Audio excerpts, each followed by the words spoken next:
ವಕ್ರತುಂಡ ಮಹಾಕಾಯ ಸೂರ್ಯಕೋಟಿ ಸಮಪ್ರಭ ನಿರ್ವಿಘ್ನಂ ಕುರು ಮೇ ದೇವ ಸರ್ವಕಾರ್ಯೇಷು ಸರ್ವದಾ. ಗೌರಿ ಗಣೇಶ ಹಬ್ಬದ ಪ್ರಯುಕ್ತ ತಮ್ಮೆಲ್ಲರಿಗೂ ಹಾರ್ದಿಕ ಶುಭಾಶಯಗಳು ಹಾಗೂ ತಮ್ಮ ಕೆಲಸಗಳಲ್ಲಿ ವಿಘ್ನಗಳನ್ನು ನಿವಾರಿಸಿ ತಮಗೆ ಯಶಸ್ಸನ್ನು ನೀಡಲಿ ಅಂತ ಗಣೇಶನಲ್ಲಿ ಬೇಡ್ಕೋತೇನೆ. ವರದ ಹಸ್ತ ಗಣಪ ಒಂದು ಕೈಯೊಳಗೆ ಮೋದಕವನ್ನು ಹಿಡ್ದಾನ ಮತ್ತು ಇನ್ನೊಂದು ಕೈಯೊಳಗೆ ಅಂಕುಶವನ್ನು ಹಿಡ್ದಾನ. ಈ ಅಂಕುಶ ನಮ್ಮ ಮೋಹ ಅಹಂಕಾರಗಳನ್ನು ತಿವಿದು ಸರಿಯ ದಾರಿಗೆ ತರಲಿಕ್ಕೆ ಹಿಡ್ಕೊಂಡಾನವ. ಮತ್ತು ತನ್ನ ಭಕ್ತಿ ಎಂಬ ಪಾಶದಲ್ಲಿ ಬಂಧಿತರಾದಂತಹ ಭಕ್ತರಿಗೆ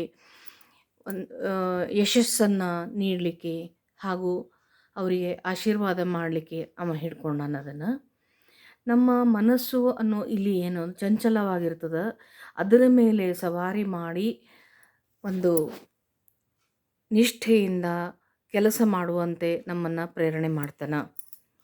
ಈ ಮೃತ್ತಿಕಾ ಪೂಜೆಯೊಳಗೆ 5 ಥರದ ಬಗ್ಗೆ ನಾನು ಹೇಳಿದ್ದೆ ಅಲ್ಲ. ಒಂದು ಸರಳವಾಗಿರುವಂತಹ ದಿವಸಿ ಗೌರಿ, ಒಂದು ಕೊಂತಿ ಮತ್ತು ಮೇಲೊಂದು ಮುಖ ಹಾಗೂ ಆರತಿ ತಟ್ಟೆ ಹಿಡ್ಕೊಂಡಂಥದ್ದು. ಈ ಒಂದು ಇದರಿಂದ ಒಂದು ಸರಳವಾಗಿದ್ದು ಹಂಗೆ ಮಣ್ಣೆತ್ತು, ಆಮೇಲೆ ಒಂದು ನಾಗಪ್ಪ, ಗೋಕುಲ ಮತ್ತು ಅದನ್ನು ಹಂತ ಹಂತವಾಗಿ ನಾವು ತಯಾರು ಮಾಡ್ಕೋತ ಬಂದು ಒಂದು ಸ್ವಲ್ಪ ಹೆಚ್ಚಿನ ಒಂದು ಕೌಶಲ್ಯವನ್ನು ಬೇಡುವಂತಹ ಗಣಪನ ಮೂರ್ತಿಯನ್ನು ತಯಾರು ಮಾಡ್ತೀವಿ. ಇಲ್ಲೇ ನಾವು ಮಣ್ಣನ್ನು ಕಸಕಡ್ಡಿ ಕಲ್ಲುಗಳಿಂದ ಬೇರ್ಪಡಿಸಿ ಸ್ವಲ್ಪ ಸ್ವಲ್ಪವಾಗಿ ನೀರು ಕೂಡಿಸಿ ಹದವಾಗಿ ನಾದಿಕೊಂಡು ಅದನ್ನು ಕುಟ್ಟಿ ಒಂದು ಮೇಣದಂಗೆ ನಾವು ಮಣ್ಣನ್ನು ತಯಾರು ಮಾಡ್ಕೋತೀವಿ.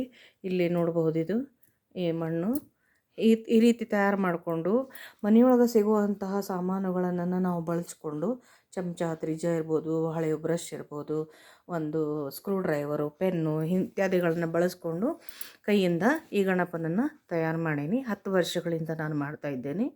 ಮತ್ತು ಈ ಗಣಪನನ್ನು ನಾವು ಪೂಜೆ ಮಾಡ್ತೀವಿ. ನಿಮಗಿದು ಎಲ್ಲ ಇಷ್ಟ ಆಗಿತ್ತು ಅಂತಂದ್ರೆ ಲೈಕ್ ಬಟನ್ ಒತ್ತಿರಿ, ಕಾಮೆಂಟ್ ಮಾಡಿರಿ, ಮತ್ತು ಸಬ್ಸ್ಕ್ರೈಬ್ ಮಾಡಿರಿ, ಮತ್ತು ಶೇರ್ ಮಾಡೋದನ್ನು ಮರಿಬೇಡ್ರಿ. ಧನ್ಯವಾದಗಳು.